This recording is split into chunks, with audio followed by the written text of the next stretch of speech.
presiden, ya sebaiknya presiden dihadirkan dalam persidangan untuk memberikan keterangan bahwa memang beliau memberikan perintah tersebut ya, karena sejauh ini keterangan saksi adalah itu perintah presiden yang kemudian diteruskan oleh Kepala Staf Angkatan Darat dan juga oleh Kapolri kepada jajarannya, dan itu yang kemudian membuat Induk Koperasi Angkatan Darat, Indokar dan Induk Koperasi TNI Polri menyurati saya mengusulkan agar mereka juga dilibatkan melalui penugasan. Ya. Jadi itu aja sih menarik buat saya. Ya cukup banyak keterangan yang sangat menarik, tapi mungkin yang utama, yang paling menarik buat saya ya tadi itu komentar saksi ahli hukum administrasi negara yang dihadirkan oleh penuntut, ya, supaya presiden yang menjabat saat itu juga dihadirkan dalam persidangan ya untuk memberikan keterangan bahwa memang betul beliau memerintahkan untuk semua aparat ya, semua instansi ya, untuk ikut membantu mengatasi gejolak harga pangan yang terjadi saat itu, termasuk gejolak harga gula ya. Pak, jadi Bapak berharap Pak Jokowi?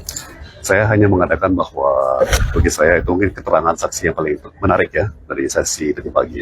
Selanjutnya ya tentunya menjadi wewenang daripada majelis hakim dan pengadilan ya, dan mungkin akan menjadi diskusi lebih lanjut antara penuntut dengan penasihat hukum. Saya bukan ahlinya, jadi saya serahkan kepada yang berwenang dan bertanggung jawab ya. Sesuai prosedur saja. Bisa berharap ini nggak Pak Jokowi bisa dihadirkan?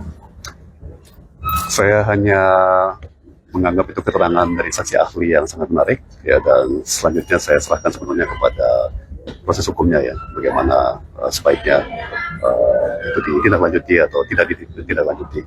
Kalau dari tim PH, apakah akan menegaskan di dalam sidang dan mengajukan permohonan kepada majelis agar menerbitkan penetapan agar Pak Jokowi dihadirkan? Kita masih harus mendalami terlebih dahulu ya, apakah keterangan ahli yang menyatakan bahwasannya presiden pada saat itu harus dihadirkan itu akan kita tindak lanjuti dalam proses persidangan itu. Karena apa? Karena fakta persidangan sudah menyatakan memang ada perintah dari presiden untuk segera mengatasi kelangkaan gula.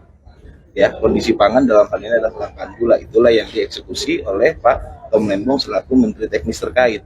Gitu. Memang itu udah fakta persidangan gitu. Dan itu ketika dikonfirmasi ke ahli mengatakan dan ya silakan dihadirkan kalau memang ini. Ya, tapi kita dari tim penasihat hukum belum mendiskusikan secara mendalam. Atau ya. ini Bang menyiapkan bukti Bang, ada arahan dari Pak Jokowi, ini kan ada dua opsi kan, membawa bukti ataupun menghadirkan Pak Jokowi, atau dari pihak ini bakal menyiapkan bukti Bang terkait hal itu Bang? Gini, bukti itu kan dalam tindak pidana itu nomor satu itu adalah keterangan saksi. Keterangan saksi di pengadilan sudah memberikan keterangan bahwasannya memang ada arahan dan perintah dari Pak Jokowi saat itu, sudah cukup gitu ya. Jadi bukti itu salah satunya adalah keterangan saksi sudah menyatakan itu demikian, memang ada arahannya agar Pak Tom Lembong dan seluruh jajaran menteri terkait saat itu mengatasi kelangkaan pangan, dalam hal ini konteksnya adalah gula salah satunya. Karena kan banyak yang dibahas ya, tapi terkait gula memang ada keterangan bahwa agar dibantu untuk proses pemenuhan stok dan untuk menurunkan harga gula tersebut. Gitu. Itu jadi keterangan yang dikutip Pak Tom ya dari ahli yang siang ini ya Pak ya. Gitu ya. Terima kasih semuanya. Ya.